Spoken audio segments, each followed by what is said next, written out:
હીરાનગરી સુરત આજે ગંભીર આર્થિક સંકટમાંથી પસાર થઈ રહી છે। મંદીના કારણે હજારો નાના રત્ન કલાકારો બેરોજગાર બન્યા છે, તો કેટલાકે તો આર્થિક તંગીથી જીવન પણ ગુમાવ્યું છે। આવી પરિસ્થિતિમાં હવે કોંગ્રેસે સરકાર સામે તીખી રજૂઆત કરી છે અને મહત્વપૂર્ણ માંગણીઓ સાથે ચેતવણી પણ આપી છે। હીરાનગરી તરીકે ઓળખાતું સુરત શહેર, જ્યાં 10 લાખથી વધુ રત્ન કલાકારોએ પોતાની કુશળતા અને મહેનતથી ભારતનું નામ દુનિયાભરમાં રોશન કર્યું છે, આજે ગંભીર આર્થિક સંકટમાંથી પસાર થઈ રહ્યું છે।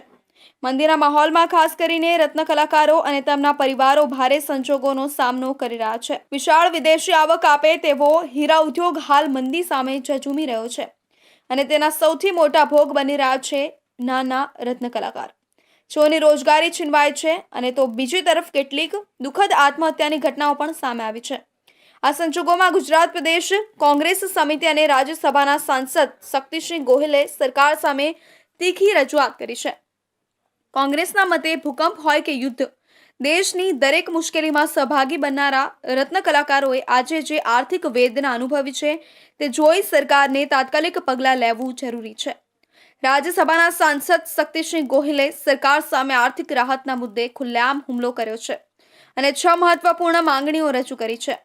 કોંગ્રેસ દ્વારા રત્ન કલાકાર કલ્યાણ બોર્ડની તાત્કાલિક સ્થાપના, બાળકો માટે શિષ્યવૃત્તિ યોજના, આરોગ્ય સેવાઓમાં રાહત અને સબસિડી ઉપરાંત લોન ચૂકવણીમાં રાહત અને વીજ બિલમાં રાહત યોજના તથા રત્ન કલાકાર આવાસ યોજના સાથે 6 મુખ્ય માંગણીઓ રજૂ કરવામાં આવી હતી।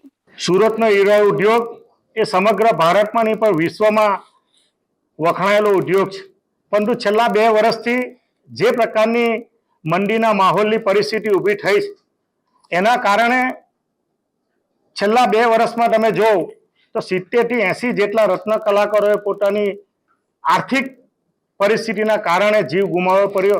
એ પ્રકારનું પરિસ્થિતિનું નિર્માણ થયું છે। સુરત શહેર કોંગ્રેસ સમિતિ અને ગુજરાત પ્રદેશ કોંગ્રેસ સમિતિના અમારા સંસદ સભ્યશ્રી હોય, ધારાસભ્યો હોય, એમણે ભારત સરકારને, રાજ્ય સરકારને ધ્યાન દોરીને આ માનવતા અને લાગણી અને ભાવનાત્મક રીતે જોડાયેલો આ મુદ્દો છે અને તાત્કાલિક અસરથી અમારી 5 થી 6 જેટલી માંગણીઓ છે, એ માંગણીના અનુસંધાનમાં તાત્કાલિક અસરથી આ રત્ન કલાકારોને અને હીરા ઉદ્યોગને બેઠો કરવા માટેની જે માંગણીઓ છે એના માટે અમે લડત ચલાવતા હતા।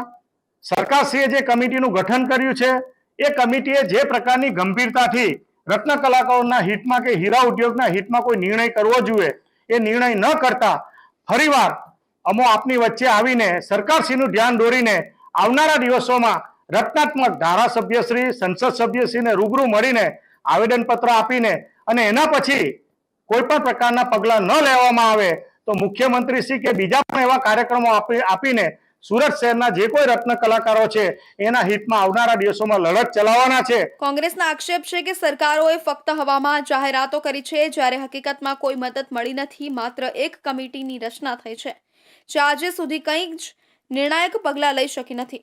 કોંગ્રેસે ચેતવણી આપી છે કે જો તાત્કાલિક પગલાં નહીં લેવામાં આવે તો સુરત શહેર જિલ્લા કોંગ્રેસ સમિતિ રત્ન કલાકારો સાથે મોટી રેલી કે આંદોલન કરશે અને જો કોઈ અનિચ્છનીય ઘટના બને તો તેની સંપૂર્ણ જવાબદારી સરકારની રહેશે।